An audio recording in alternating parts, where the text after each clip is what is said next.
Yes, time was when I shrunk affrighted from the very sound, when the name was spoken in whispers. Little thought I then I should ever bear the name, or die ignominiously upon the scaffold. I was doomed in early life to lose both my parents. I was reared with more kindness than philosophy by an aunt, for all said I was a spoiled child. I was an unruly boy, but never wanted affection. I was sent to a charity school, but mischief had more charms for me than learning, and the apple orchard in reality to that stamped in the reading lesson in my spelling book. Rebuke followed rebuke. Chastisements without number were lavished upon me. I was the dunce of the school. Inspired by a sudden whim, I determined one night as I lay in my little cot to be so no longer. I would learn. For 2 years did I carry out this resolution, with a heat and impetuosity that characterized all my little proceedings. At the expiration of this time I was acknowledged to be the first scholar in the school. My time was up, and the parish apprenticed me to a carpenter. My master was a stern, cruel man. I worked hard, lived hard, and was treated badly. For some error that I committed, I was brutally punished and confined in a cellar below ground. For 36 hours was I confined there, and not a particle of nourishment passed my lips. I was famishing, and thought he had shut me there to die. Through that long dismal night, oh, the agony and fright that I suffered! I have often wondered since it did not turn my brain. Hideous visions, which naught but a crazed imagination could depict, arose before me. I shrieked with agony, and the drops of perspiration stood upon my brow like beads. Young as I was, so bitter was that night, I dashed myself upon the ground and prayed for death. Morning came, and I was liberated. They said how pale and ill I looked. He cursed me for a sulky hound, and swore to kill me or my temper. I thought a few more nights in his dismal cellar would do both. That night I determined to run away. I had no money, and my aunt's house was a good 20 miles off. There was a small box in my room, in which my master kept his loose coin. At this time its contents were but a few shillings. The temptation was a strong one. I walked to and fro. God only knows the bitter struggle of good and bad within my breast. The latter triumphed. Alas, that it did, for to that hour all my subsequent crimes, degradation, and death can be traced. I took one shilling. I crept softly down the stairs, and even went back again to replace the stolen property, but the fear of want, for I had bitterly experienced the pangs of hunger, prevailed, and I became a thief. With hushed breath and noiseless step, I crept stealthily away. On I flew, but a thief. Had the coin been red hot, and scarred and burnt me as I went, I could have borne it better than that rankling thought. 15 miles had I walked. I feared to go near house or human being, though my hunger and thirst was excessive. I felt as if my brow, Cain-like, had the crime written upon it. At length, wearied and fatigued, footsore and sick at heart, I crept into the hedge, and I suppose fell into a doze, for when I awoke, my cruel master and the parish constable stood over me. I was terrified beyond measure. I threw myself at my master's feet, confessed the whole, sobbed out my contrition, and implored him for mercy's sake to spare and forgive me. I have never forgotten his reply to this, or the laugh that accompanied it. It was spiteful, fiendish, beyond compare. Oh, you took to thieving then, did you, my runaway apprentice? Well done! Mercy! Oh, yes, after justice has been done, my lad, after justice. Constable, I charge this boy with robbery, and deliver him to your custody. I begged he would kill me, anything but send me to prison. The very officer joined his entreaties to mine. You cannot mean this, he said.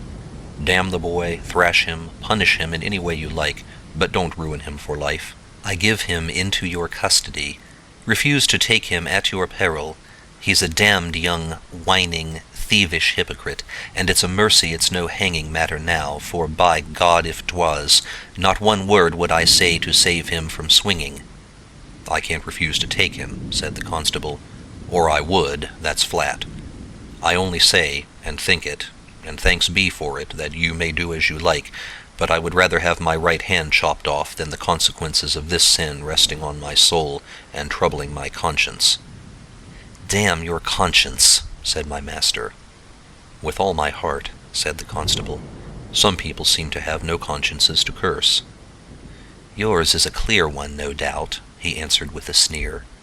"Come along," he said to me, and he dug his nails so deeply into my arm that my shirt was stained with blood, and I cried out, the pain it caused me was so great. "Loose the lad," said the constable, sternly. "He is my prisoner, and I'll charge you with an assault if you lay another finger upon him. Let him alone."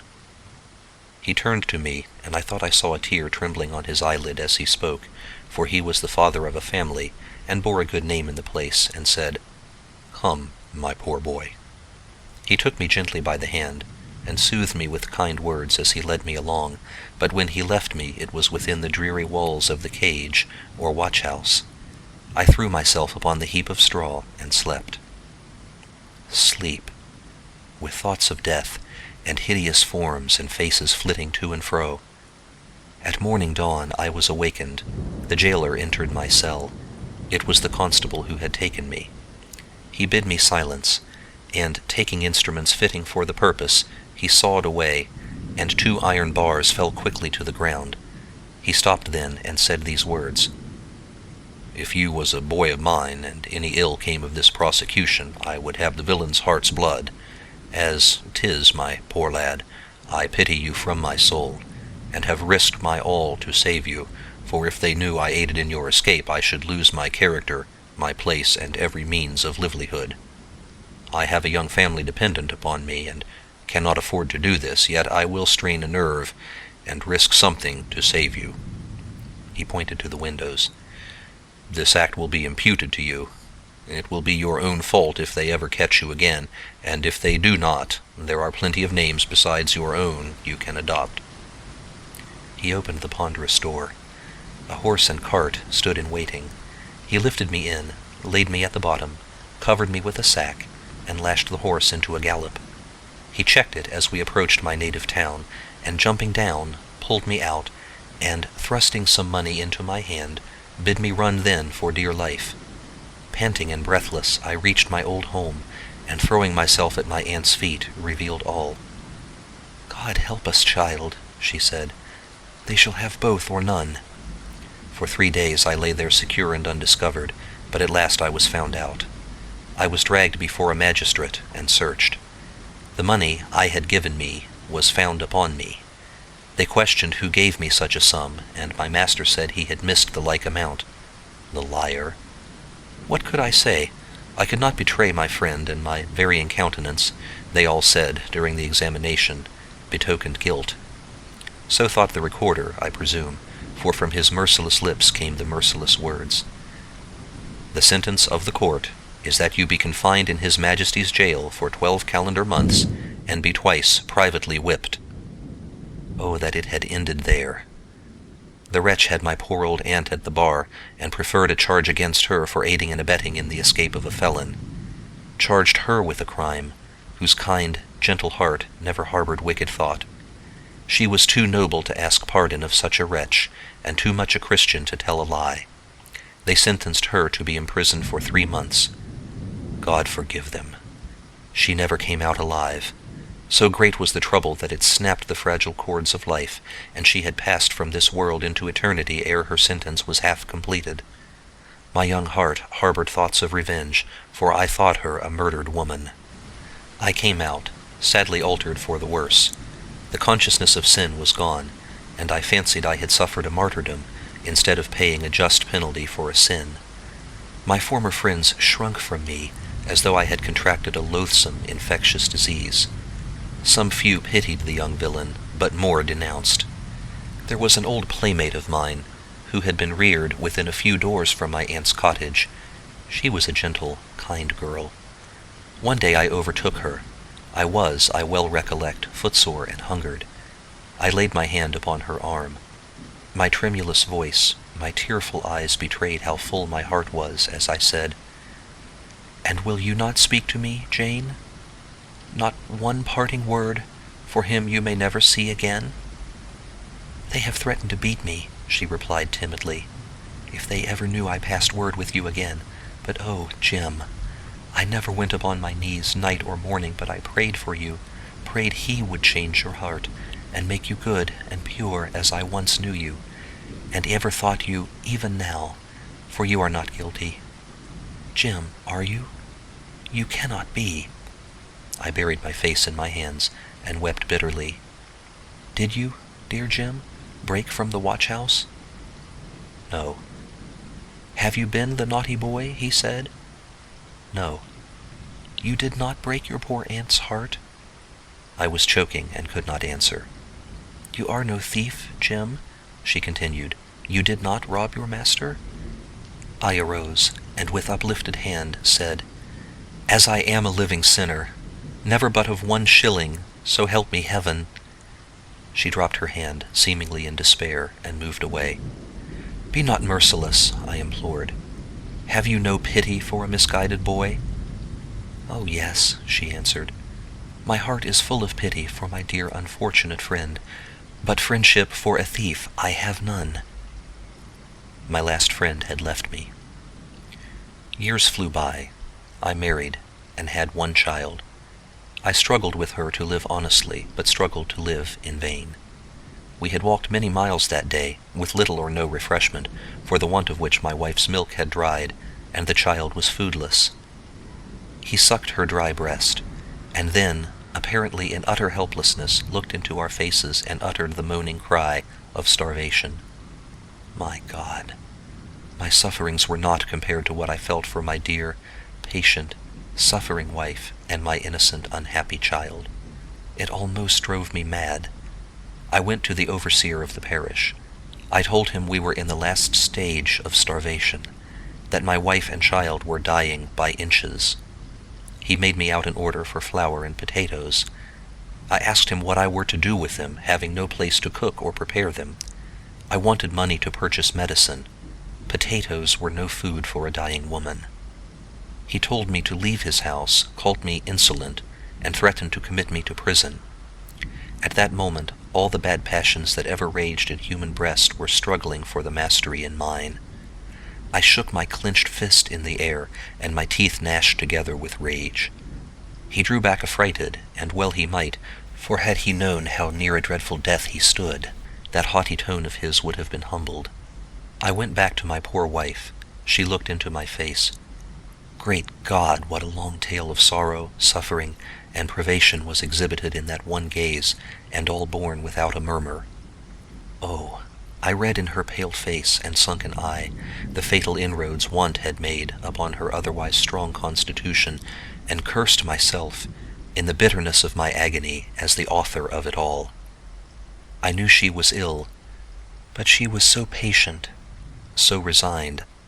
I never had idea how much so. She never saw day again. When morning broke, oh, misery dire and dread!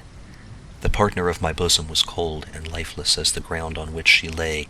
The only one in this dark world that ever had kind wish or thought for me was dead. I had not tears. I rather thanked God he had removed my loved one from this place of torment to a brighter sphere. The last link that bound me to nature and kept the man from springing from his nature into a devil was broken and dead. My orphan child yet lived, but I, its father, had become an inveterate drinker, the vilest of drunkards. I leagued myself with bad men and became famous for villainy. To drown thought, to stifle all reproaches of conscience, all memory of the past, all dread of the future, I had recourse to drink. Drink. Drink. Some friend placed my poor child in the workhouse, and I was left to my fate. I had become, in reality now, a thief and robber. So notorious did I become that a reward was offered for my apprehension, and I was eventually taken, and though convicted only of a trivial crime, the greater ones could not be proved against me, I was sentenced to 14 years' transportation. I was sent to Van Diemen's Land. Now that I was debarred from the use of those cursed intoxicating drinks, I could think, and bitter agonizing thoughts perplexed me. My poor son was present to my imagination night and day, as though I had murdered him, was he before me. My time was almost up, and I determined for his sake, if possible, to reach England again. We were working in gangs, and in one of our expeditions to band a raft of logs floating on the water, I, struggling with the load, more than my most strenuous exertions could support, stumbled and fell. Someone kindly assisted me to my feet again. I gazed in his face. Heavens above, it was my son. He that I had left a mere child in England 14 years ago. So much agony and so much joy was in the meeting that I reeled and staggered like a drunken man. Happiness at meeting my son again, but bitter sorrow at meeting him there. He first found a tongue. "Father dear, listen," he said. "You think me guilty of sin, I read it in your face, but I swear," and he raised his hands toward heaven as he spoke, "I wear this degrading garb, but am as innocent of the crime imputed to me, and that doomed to this fate, as a child unborn. Father, I have been falsely accused, and most unjustly punished. They swore to lies, and by lies was I convicted. I was accused of highway robbery, when, at the time stated, I was miles away, and had witnesses to prove it. But yet they condemned me. Oh, had they eyes to read the human countenance, they would have seen innocence in mine, and guilt in his by whose evidence I was condemned." I asked his accuser's name. He said I could not know him. It was Baker. He lived at M, in Kent. It was the same man that ruined me when young, had made me what I was. At this moment our keeper noticed we were conversing. He approached and bid us with a curse, "Get to work." Night and day was his tale before me. Sleeping and waking it was ever present. I heard our keeper whispering to another one day. He pointed to my son. "The doctor says that boy's in a deep decline, and I think he bears every sign of it, for that flushed face, too bright for health, that harassing, distressing cough, that hard-drawn breath that surely tells, as the sundial reveals the hour." The man's words wrought such an effect upon me that I threw myself at his feet and begged of him, as though my boy's life lay in his hands, that he would recall those dreadful words. What more I said, or what he replied, I know not, for so overpowered with excessive agony, I fainted at his feet. The shock I had received threw me into a fever. I was delirious, frightfully so. My madness gave me strength, and in imagination I acted the bitter part in life I had fulfilled over and over again. I grew better, at length, daily. My son occasionally visited me, and then I watched the dreadful progress the blighting, incurable disease had made. At times when I noticed the bloom upon his cheeks, forgetting all, in a parent's deep love and pride, I would picture to myself and tell him what a fine, smart fellow he would be, and what happy days we would yet pass together in the old world. Or in a better, he would add solemnly, though I little thought to what his words had reference then. Day by day he grew weaker. One morning a keeper came, and, bidding me prepare for the worst, told me my boy was dead. Not a tear, sigh, or groan escaped me. I bent over his lifeless body, and swore to have vengeance, bitter, bloody, terrible vengeance on his murderer. I nursed this thought as though it was the climax of all earthly bliss. Ha! Kept it in my heart's core, to the exclusion of every other thought. A ship came into our port which had been dismasted in a storm, and many of its crew were drowned. My time was up. They gladly accepted my offer, and I worked my passage home to England. I set foot upon my native shore again with a heart full of dreadful thoughts. Actuated by these, I hastened with all speed towards the place where my old master, he who destroyed me and murdered my poor son, resided. I have heard of men being possessed of a devil.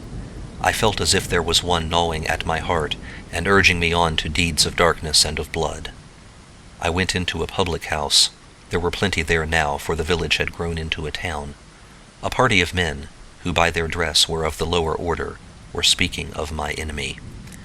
One with glaring eyes and fearful words was telling the others how the old villain had distrained upon a neighbor of his, who had been long-suffering, and from the effects of want of employment and ill health had been unable to pay his demands, and through an old servant of his persecutor had been turned into the street to die like a dog.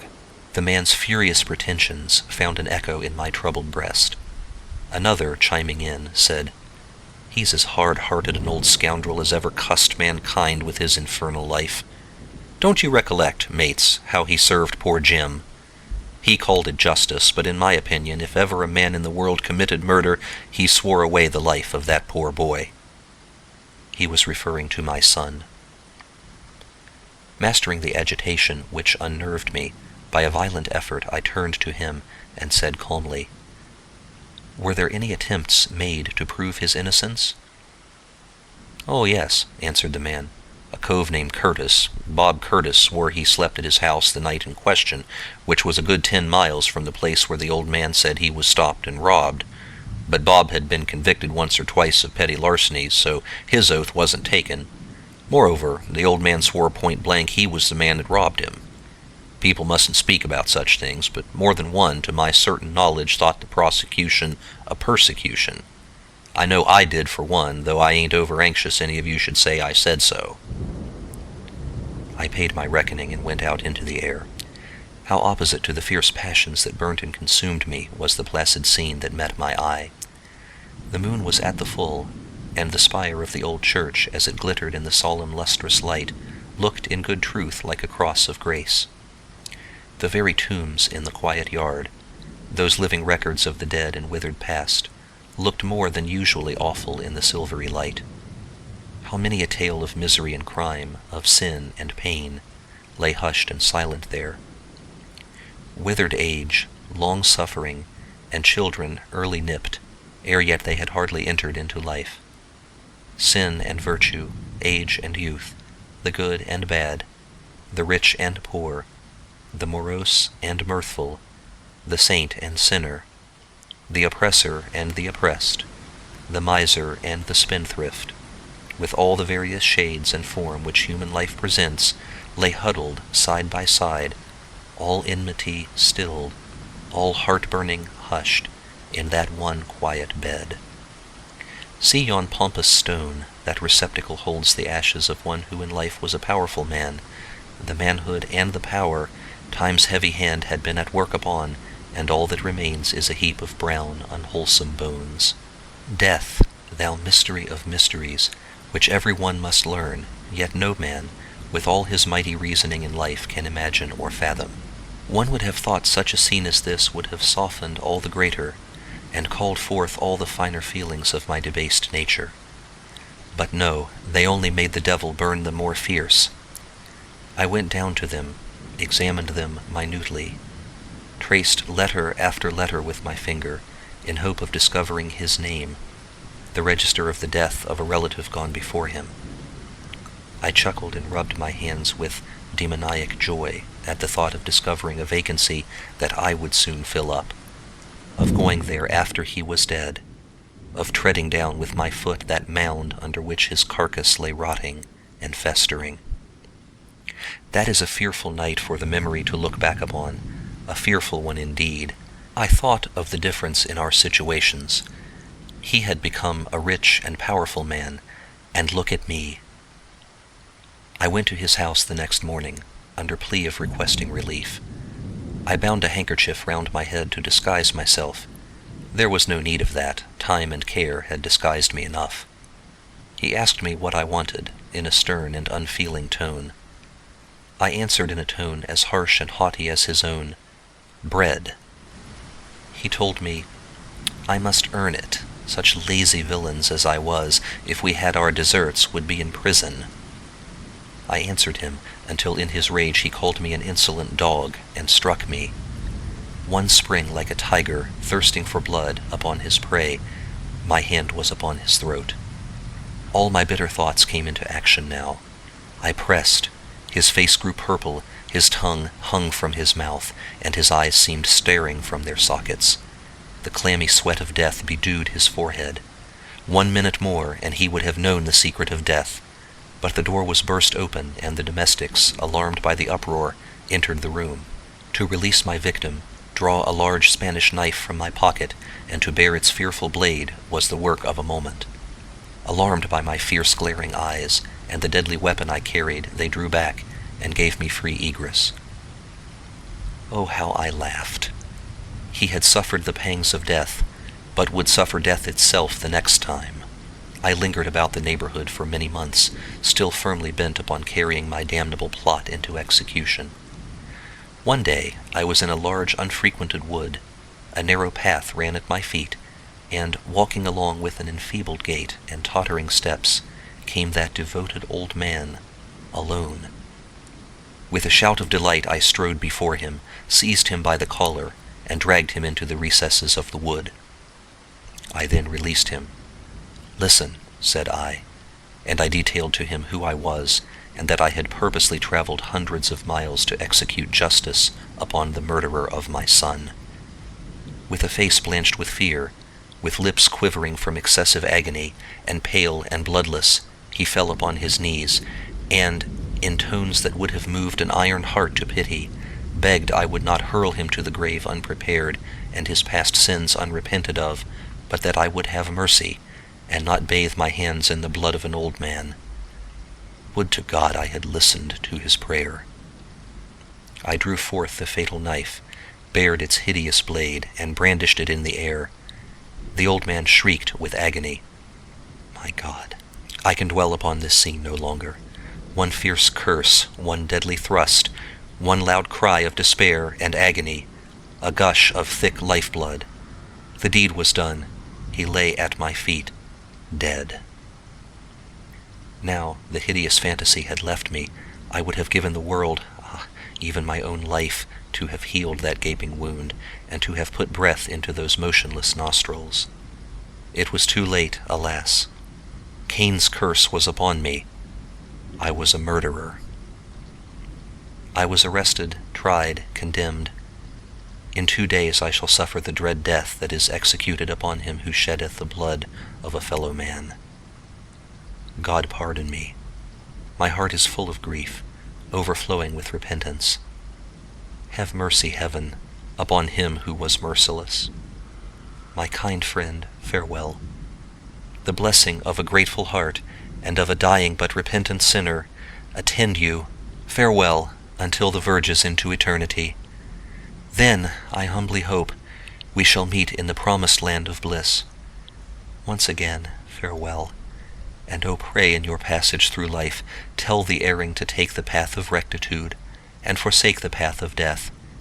And to the drunkard speak, thousands beside myself have been untimely hurried into eternity by its instrumentality.